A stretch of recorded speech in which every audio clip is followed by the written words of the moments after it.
Welcome to McPlum, simple solutions served daily. You begin by opening the Word document and quickly checking layout and page breaks so nothing shifts. Once done, you save as or export to make a copy. This preserves the original. Make sure to select PDF as the output type and give a clear file name.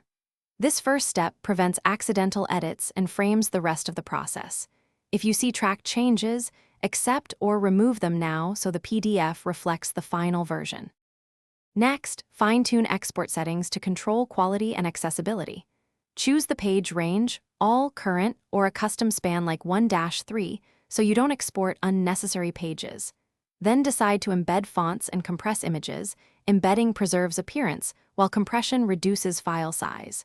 Also enable bookmarks and tags for accessibility if needed.